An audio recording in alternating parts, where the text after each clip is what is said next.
बिहार पूरे हिंदुस्तान को फलाहार करा देता, पूरे हिंदुस्तान को बिहार दरभंगा के आम खिला देता, मुजफ्फरपुर की लीची खिला देता, हाजीपुर के केले खिला देता। लेकिन बिहारियों ने परिवार नियोजन किया नहीं। एक बेटा के इंतजार में 17 बेटियां पैदा करनी। अब लालू यादव कौन मुसलमान है ना, 9 बच्चे पैदा करके बैठे हुए ना लालू जी। लालू परिवार की मानसिकता क्या है कि लालू परिवार चाहता है कि बिहार में यादवों का नेतृत्व सिर्फ लालू परिवार के भीतर ही रहे, तेजस्वी के पीछे चलेंगे, पप्पू यादव के पीछे पप्पू यादव के पीछे नहीं रहना है। अब देखिए पप्पू यादव क्या है, बहुत जमीनी नेता है। यात्रा हो रहा लग रहा है, इस पे बिहार विधानसभा चुनाव पे कुछ असर पड़ेगा? आप भीड़ देख रहे हैं, मुझे तो शोले फिल्म की याद आ रही है ना। मुझे नरेंद्र मोदी में आजकल गब्बर सिंह का चेहरा दिखाई देने लगा है, और राहुल और तेजस्वी में जय और वीरू दिखाई देने लगे हैं। आप भीड़ देख रहे हैं। मोदी जी भी जानते हैं कि बिहार हाथ से निकल गया तो कल को चंद्रबाबू नायडू भी इनको गच्चा दे देंगे, पलटू राम भी अलग रास्ता पकड़ लेंगे। तो इसलिए पलायन हो रहा है, और बाहर जाके बिहारी लोग गाली सुनते हैं, धक्के खाते हैं, पिटाई खाते हैं। नमस्कार, आप देखना शुरू कर चुके हैं पब्लिक संपर्क, और मैं हूं आपके साथ चंदन प्रताप सिंह। बिहार में चुनाव है, तो चुनाव से पहले कांग्रेस वोटर अधिकार यात्रा निकाल रही है बिहार में। उसी यात्रा के दौरान पप्पू यादव ने तेजस्वी यादव को जन नायक की उपाधि दे दी। इन तमाम मुद्दों पर बात करने के लिए पूर्व IPS अमिताभ दास सर हमारे साथ हैं, इनसे समझेंगे। सर बहुत बहुत स्वागत है आपका। जी धन्यवाद आपका, थैंक यू। अभी जो पप्पू यादव जो तेजस्वी यादव को उपाधि दे रहे हैं, आपको लगता है कि जन नायक की उपाधि है तेजस्वी यादव की?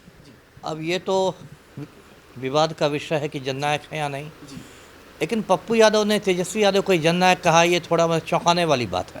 क्योंकि पिछले कई महीनों से या कई सालों से लालू और तेजस्वी जो हैं वो पप्पू यादव को लगातार लंगड़ी मार रहे हैं। दर्शकों को याद होगा कि पिछले साल मई में जब लोकसभा चुनाव हुए थे तो पप्पू यादव का पूर्णिया से कांग्रेस का टिकट लगभग पक्का था। उन्होंने अपनी पार्टी का विलय कर दिया था कांग्रेस में, जन अधिकार पार्टी का। लेकिन अचानक लालू और तेजस्वी ने क्या किया कि जदयू से बीमा भारती को राजद में शामिल कराया और रातों रात उसको चुनाव चिन्ह देकर पूर्णिया भेज दिया। तो पप्पू यादव का तो पत्ता साफ हो गया। फिर वो निर्दलीय लड़े। वहाँ जब तेजस्वी यादव प्रचार में गए तो उन्होंने यहाँ तक कह दिया कि आप NDA को वोट दीजिए लेकिन पप्पू यादव को नहीं दीजिए, है ना। देखिए लालू परिवार की मानसिकता क्या है कि लालू परिवार चाहता है कि बिहार में यादवों का नेतृत्व सिर्फ लालू परिवार के भीतर ही रहे। तेजस्वी के पीछे चलेंगे यादव? हाँ, मतलब परिवार में, लालू परिवार के अंदर या तो लालू यादव के पीछे चलिए, या तेजस्वी के पीछे चलिए, या राबड़ी देवी के पीछे रहिए, या मीसा भारती के पीछे रहिए, या रोहिणी आचार्य के पीछे रहिए। पप्पू यादव के पीछे, पप्पू यादव के पीछे नहीं रहना है। अब देखिए पप्पू यादव क्या है, बहुत जमीनी नेता है, 6 बार सांसद रह चुके हैं। और बिहार में कोई भी कहीं किसी कोने में होगा, कोई भी आपदा आती है तो पप्पू यादव एकदम भारी भरकम शरीर है, लुढ़कते पुढ़कते पहुंच जाते हैं, पैसा बांट देते हैं, गले मिल लेते हैं, आंसू पोंछ देते हैं। तो एक उनकी अच्छी छवि है।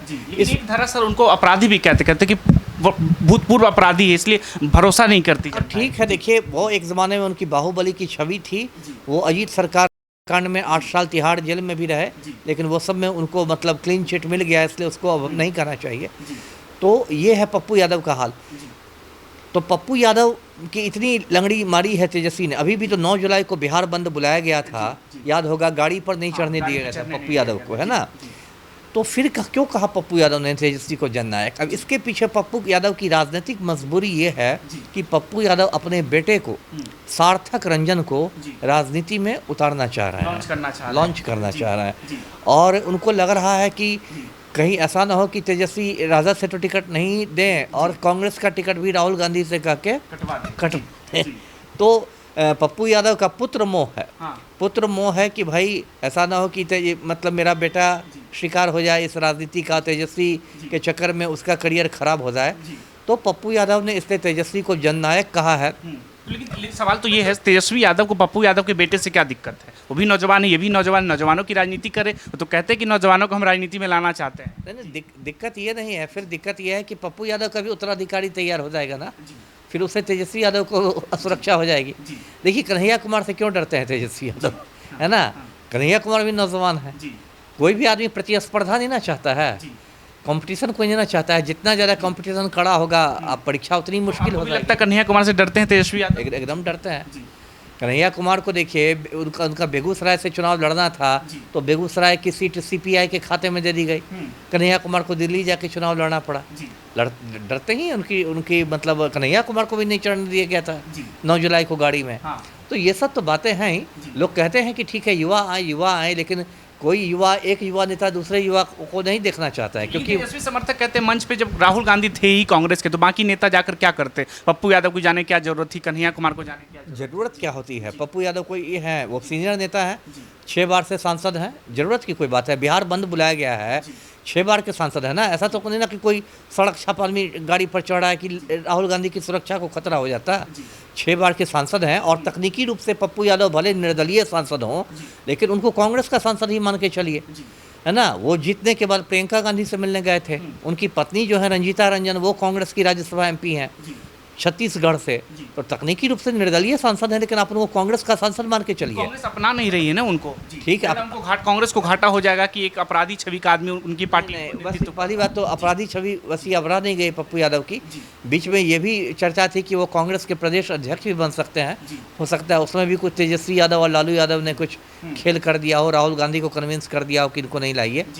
लेकिन अब पप्पू यादव सोच रहे हैं कि भाई मैं तो 6 बार सांसद बन चुका, वाइफ भी उनकी 2-3 लोकसभा की भी सांसद रही हैं, राज्यसभा की भी रही हैं, अब नई पीढ़ी को लॉन्च करना है, तो अब उनकी चिंता सार्थक रंजन को लेकर है। तो परिवारवाद को ही एक तरह से बढ़ावा देंगे फिर तो। अब परिवारवाद से कौन बचा हुआ है इस देश में? वो पप्पू यादव अलग अलग मंचों से तेजस्वी को घेरते हैं कि वो लालू प्रसाद यादव के अलावा उनकी क्या ही छवि, उनको कौन जानता है कि लालू के बेटे हैं बस, तो उनके बेटे को भी तो इसी तरह से प्रोजेक्ट किया जाएगा। सही बात है, सही बात। इस देश में देखिए, यदि कम्युनिस्ट पार्टियों को छोड़ दें तो सारी पार्टियां परिवारवाद के दलदल में हैं। भाजपा वाले इतना परिवारवाद के खिलाफ भौंकते हैं, लेकिन अमित शाह का बेटा Jay Shah cricket control board पर कब्जा किए रहेगा। क्या जय शाह बहुत बड़ा क्रिकेट खिलाड़ी है क्या? सचिन तेंदुलकर है क्या? जो भी है वो तड़ी पार का बेटा है, इसलिए क्रिकेट कंट्रोल बोर्ड पर उसका कब्जा है। तो परिवारवाद के हमाम में तो सब पार्टियां नंगी हैं, तो कौन किसको बोलेगा? जी, अभी जो पप्पू यादव जिस तरह से बोले, तो इससे लग रहा है कि क्या राजनीतिक मैसेज जा रहा है आवाम के बीच में? मैसेज तो ये जा रहा है कि महागठबंधन मजबूत हो रहा है। बीच में जो इस तरह की बातें उड़ाते थे, खास के जो बीजेपी के का दलाल मीडिया है कि तेजस्वी के साथ दरार हो गई है पप्पू यादव की, पप्पू यादव नाराज हैं, इस बार यादव वोट बैंक एकजुट नहीं रहेगा, ये सब जो बातें आती थी तो उनके तो मुंह पर ताला लग गया है ना। जी, या फिर लग रहा राजनीतिक जरूरत है अभी चुनाव के समय में, इसलिए एक दूसरे का सहारा ले रहे हैं। वो तो है ही, वो तो नए समीकरण बनते ही हैं राजनीति में। यदि आप लड़िएगा तो दोनों को नुकसान होगा। मान लीजिए दिल्ली में आम आदमी पार्टी और कांग्रेस ने गठबंधन नहीं किया तो दोनों का नुकसान हुआ, भाजपा की सरकार बन गई।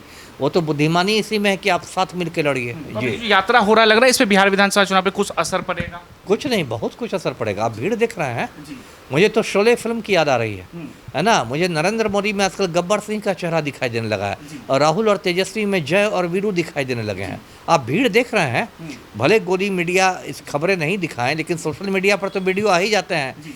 राहुल गांधी में जो भीड़ आ रही है, जो जन सैलाब उमड़ रहा है वोटर अधिकार यात्रा में, मुझे नहीं लगता है पिछले कुछ दशक में बिहार में किसी की रैली या किसी की यात्रा में इतनी भीड़ आई होगी। लेकिन कई राजनीतिक जानकारी ये कटाक्ष कर रहे हैं कि राहुल गांधी चुनाव है इसलिए बिहार में आए हुए, बिहार चुनाव नहीं होता तो बिहार याद नहीं आता राहुल गांधी को। तो मोदी को भी चुनाव नहीं होता तो बिहार याद आता? ये तो राजनीति है, मोटी बात है। मोदी जी तो बार बार दौड़ दौड़ के बिहार यात्रा कर रहे हैं। मैं तो कहता हूँ कि अब मोदी जी इतनी बार बिहार आ रहे हैं कि पटना के गोलघर को प्रधानमंत्री आवास घोषित कर देना चाहिए, है ना। गोलघर में ही रहना शुरू कर दे, बार बार दिल्ली से पटना आने का झंझट खत्म हो जाएगा। ये तो मोटी बात है कि ठीक है, बिहार का जो चुनाव होगा इस साल में अकेला विधानसभा चुनाव, दिल्ली का तो हो गया, आप बिहार का है। और बिहार का चुनाव देखिए पूरे देश की राजनीति की दशा और दिशा तय करेगा। इसलिए ये एकदम मतलब जीवन मरण की लड़ाई हो गई, आर पार की लड़ाई है। मोदी जी भी जानते हैं कि बिहार हाथ से निकल गया तो कल को चंद्रबाबू नायडू भी इनको गच्चा दे देंगे, पलटू राम भी अलग रास्ता पकड़ लेंगे, मोदी की सरकार पर खतरा हो जाएगा। इसलिए ये चुनाव सिर्फ बिहार का चुनाव नहीं है, इस पर पूरे देश की राजनीति निर्भर कर रही है। लेकिन सर आप देख रहे हैं कि बिहार की जो जनता है वो पलायन कर रहे हैं दिल्ली की तरफ, लेकिन दिल्ली के नेता बिहार की तरफ आ रहे हैं, तो ये लग रहा है कि चुनाव के समय बिल्कुल नहीं, पलायन तो बिहार की पुरानी सामाजिक समस्या है। पलायन ऐसा थोड़े कि इसी साल हो रहा है। बिहार में से तो पलायन, बिहार का माना था कि मोटा मोटी 3 करोड़ बिहारी जो हैं वो प्रवासी बिहारी हैं, यानी कि रोजी रोटी की तलाश में बिहार के बाहर चले जाते हैं। तो ये तो बिहार की पुरानी सामाजिक आर्थिक समस्या है। बिहार के गांव खाली रहते हैं। आप बिहार के गांव में जाइए, आपको औरतें मिलेंगी, बूढ़े मिलेंगे, नौजवान मिलेगा ही नहीं। तो इसके लिए किसको जिम्मेवार मानते हैं आप? बिहारियों को जिम्मेवार मानते हैं। बिहारियों, कई लोग कहते हैं कि इसके पीछे लालू प्रसाद यादव जिम्मेवार है, उनके दशक में पलायन जोरों से होना लगा। ये तो जबरदस्ती की बात है। अब तो हो गया कि भूकंप भी आ जाए तो लालू यादव जिम्मेदार है। देखिए, मैं तो खरी बात करता हूँ, मैं तो पॉलिटिक्स में हूँ नहीं। बिहारी जिम्मेदार है। बिहार को बिहारियों ने ही बर्बाद किया है। बिहार में जो जनसंख्या विस्फोट है वो सबसे बड़ी समस्या है। ये तो पूरे देश की समस्या है, पूरी दुनिया की समस्या है। बिहार जी, लेकिन बिहार में, यूपी में जो मतलब भारत के जो हिंदी पट्टी के राज्य हैं, हिंदी पट्टी के जो राज्य हैं, यूपी है, बिहार है, झारखंड है, ये सब में ये समस्या बहुत गंभीर है। दक्षिण भारत के राज्यों में ने काफ़ी हद तक जनसंख्या पर नियंत्रण कर लिया है, जैसे केरल में, तमिलनाडु में, इन सब ने काफ़ी हद तक। लेकिन बिहार, अभी मैं 2-3 दिन पहले दरभंगा गया था, मैं दरभंगा का रहने वाला हूँ, मतलब मुझे लगा कि मैं सर अपना पटक लूँ, इतनी ज़्यादा भीड़ बढ़ गई है। शहर के अंदर कई कई घंटे हम लोग जाम में फंसे रहे, मेरी गाड़ी फंसी रही। तो बिहार को तो देखिए, लोग कहते हैं कि बिहार को विशेष राज्य का दर्जा मिलना चाहिए। बिहार की तो मिट्टी इतनी उपजाऊ है कि बिहार पूरे हिंदुस्तान को फलाहार करा देता, पूरे हिंदुस्तान को बिहार दरभंगा के आम खिला देता, मुजफ्फरपुर की लीची खिला देता, हाजीपुर के केले खिला देता। लेकिन बिहारियों ने परिवार नियोजन किया नहीं। एक बेटा के इंतजार में 17 बेटियां पैदा करनी है। आज बिहार की आबादी 14 करोड़ हो गई है। बिहार एक प्रदेश है, लेकिन दुनिया के अधिकांश देशों से उसकी आबादी ज़्यादा है। तो इसलिए पलायन हो रहा है, और बाहर जाके बिहारी लोग गाली सुनते हैं, धक्के खाते हैं, पिटाई खाते हैं, और जनसंख्या विस्फोट पर कोई चर्चा नहीं हो रही है बिहार में। जनसंख्या नियंत्रण कानून आना चाहिए देश में, एकदम आना चाहिए। देखिए, सबसे दुखद बात यह है कि एक तो इस देश में जनसंख्या विस्फोट पर कोई चर्चा नहीं करता। दूसरी दुखद बात यह भी है कि जब भी चर्चा होती भी है तो उसको एक सांप्रदायिक रंग दे दिया जाता है ना, कि मुसलमान सब ज़्यादा बच्चा पैदा करते हैं, जो बात गलत है। तो सरकार तक देती, इसमें सच्चाई है। यही लोग ज़्यादा विरोध भी करने लगते हैं कि बच्चे अल्लाह के देन है, तो मोदी कौन होता है इस पे कानून लेने। ये एक प्रोपेगेंडा है। लेकिन ऐसा नहीं कि मैंने पढ़े लिखे हिंदुओं को देखा है, अपने आसपास के लोगों में देखा है, जो एक बेटी के इंसान में 17 बेटी पैदा। अब लालू यादव कौन मुसलमान है ना, 9 बच्चे पैदा करके बैठे हुए ना लालू जी, वो तो सनातनी ही है। तो ये सब बातें गलत है। जनसंख्या नियंत्रण कानून आना चाहिए। एक बच्चे से ज़्यादा पैदा करने पर दंपति को कठोर सजा देनी चाहिए, जैसी चीन में हुई। हमारा पड़ोसी देश चाइना में भी ये बहुत बड़ी समस्या थी। बाद में वहाँ इस तरह के कानून बनाए गए तो वहाँ कुछ असर हुआ, वो आना चाहिए। जी अच्छा, जिस तरह से वोटर अधिकार यात्रा की तरफ लौटते हैं, तेज प्रताप यादव कह रहे हैं कि ये राहुल गांधी और तेजस्वी यादव दोनों मिलकर जनता को बेवकूफ़ बना रहे। यही बात भाजपा भी कह रही है, तो आपको कितनी सत्यता लगती है? बेवकूफ़ क्या बना रहे हैं? भाजपा तो देखिए इसलिए करे कि चुनाव आयोग और भाजपा तो मौसेरे भाई हैं, है ना। ये जो भी वोट चोरी हो रही है, ये तो भाजपा और चुनाव आयोग की मिली भगत है। तो निष्पक्ष आयोग है सर। निष्पक्ष आयोग बनाया गया था संविधान में, है ना। संविधान में वो एक संवैधानिक संस्था है। अनुच्छेद 124 में चुनाव आयोग का गठन हुआ था, है ना। लेकिन पिछले कुछ सालों से जिस तरह से चुनाव आयोग ने काम किया, उसकी निष्पक्षता पर सवाल उठ गया है। आप सोशल मीडिया पर जाएं, चुनाव आयोग का नाम चुनाव आयोग पड़ गया है, क्योंकि मतदाताओं को चुना लगाता है। चुनाव आयोग का एक नाम पड़ गया है केंचुआ, केंद्रीय चुनाव आयोग। अभी देखिए बिहार में जो SIR हुआ, SIR में चुनाव आयोग ने 65 लाख लोगों के नाम काट दिए। फिर सुप्रीम कोर्ट ने फटकार लगाई कि आप 19 अगस्त तक सबके नाम वेबसाइट पर डालें, तब डाले गए हैं नाम। चुनाव आयोग ने कितनी गुंडागर्दी की, कहा कि आधार कार्ड को हम नहीं मान्य करेंगे, पहचान पत्र नहीं माना जाएगा। बताइए, जो आधार कार्ड भारत सरकार जारी करती है उस पर आप प्रश्न चिन्ह लगा रहे हैं। फिर सुप्रीम कोर्ट की फटकार के बाद कहा गया है कि हम आधार कार्ड को भी मानेंगे। तो ये तो देखिए, राहुल गांधी ने जो 7 अगस्त को प्रेस कॉन्फ्रेंस किया था दिल्ली में, दर्शकों को याद होगा, उन्होंने महादेवपुरा विधानसभा सीट है, बंगलौर मध्य लोकसभा सीट का हिस्सा है, उसके आंकड़ों को लेकर, और आंकड़े चुनाव आयोग के दिए आंकड़े थे, उन आंकड़ों को लेकर दिखाया कि सिर्फ महादेवपुरा में 1 लाख से ज़्यादा वोटों की हेराफेरी हुई है। और उसके बाद इस तरह की खबरें पूरे देश से आने लगी, अजीबोगरीब खबरें। यूपी में कोई राम कमल दास हैं, उनको 42 बच्चे हैं चुनाव आयोग के मतलब कागज़ के मुताबिक, आंकड़े के अनुसार। बिहार में मसौढ़ी में एक कुत्ते का आवासीय प्रमाण पत्र तैयार हो गया। समस्तीपुर में डोनाल्ड ट्रंप का आवासीय प्रमाण पत्र तैयार हो गया। मतलब सैकड़ों मकान ऐसे हैं जिनके मकान की संख्या 0 है ना। मतदाता के, वोटर के पिताजी का नाम है ABCDXYZ। क्या ये वाहियात काम चल रहा है? तो इस तरह से पूरा चुनाव आयोग का मजाक बन गया। देखिए, अजीत अंजुम बहुत सीनियर पत्रकार है, मैं बराबर उनका वीडियो देखता हूँ। उन्होंने ज़मीन पर आकर रिपोर्टिंग की, बेगूसराय से रिपोर्टिंग की, पटना में दिखाया, उल्टे उन्हीं पर FIR कर दिया गया, उनको डराने की कोशिश की गई। जबकि पटना में उन्होंने फुलवारी शरीफ प्रखंड में दिखाया, एक BLO पूरा पहाड़ लगाए हुए है, बंडल लगाए हुए हैं, और सारे मतदाताओं की जगह वही दस्तखत कराई। क्या मजाक चल रहा है? अभी राहुल गांधी ने मृतक मतदाताओं के साथ चाय पी है। ऐसे मतदाता जिनको, जो बिल्कुल जिंदा हैं, उनको चुनाव आयोग ने मरा कह के काट दिया नाम, उनके साथ राहुल गांधी चाय पी रहे हैं। तो पूरी दुनिया हंस रही है हिंदुस्तान पर। इसको लोकतंत्र के लिए कितना खतरा मान रहे हैं इस तरह? इससे बड़ा खतरा तो हो ही नहीं सकता, तो 440 वोल्ट का खतरा है। अब क्या बचा? यदि आप जिंदे लोगों को मरा बता के उनके नाम काट दें, एक बिहार के जो उप मुख्यमंत्री हैं विजय सिन्हा, दो एपिक लेके घूम रहे हैं। ऐसे एक क्या, वो तो चूंकि वीआईपी हैं तो उनकी पकड़ा गई बात, ऐसे हजारों लोग होंगे। राहुल गांधी ने महादेवपुरा में दिखाया कि कोई मतलब थे गुरकीरत सिंह डांग करके, वो 4 बूथों पर वोट दे रहा है। कोई शकुन कुमारी 3 बूथों पर वोट दे रही है। कोई आदित्य श्रीवास्तव हैं 5 राज्यों में वोट दे रहे हैं। पूरी दुनिया हंस रही है। आप कहते हैं कि दुनिया का सबसे बड़ा लोकतंत्र है, ये तो दुनिया का सबसे सड़ा लोकतंत्र हो गया जी। तो और अभी जो यात्रा हो रही, कई ये भी लोग कटाक्ष कर रहे हैं कि इस यात्रा से बस सत्ता पाना इन लोग का मकसद है, ऐसे ही जनता को बरगला रहे हैं। सत्ता पाना तो सबका मकसद है। मोदी जी क्या चुनाव लड़ते हैं वो हिमालय में तपस्या करने के लिए? उनका मकसद नहीं है क्या? दूसरों को, अग्निवीर को 28 साल में रिटायर करते हैं मोदी जी, अपने 74 साल में कुर्सी से चिपके हुए हैं, तो उनका क्या मकसद है?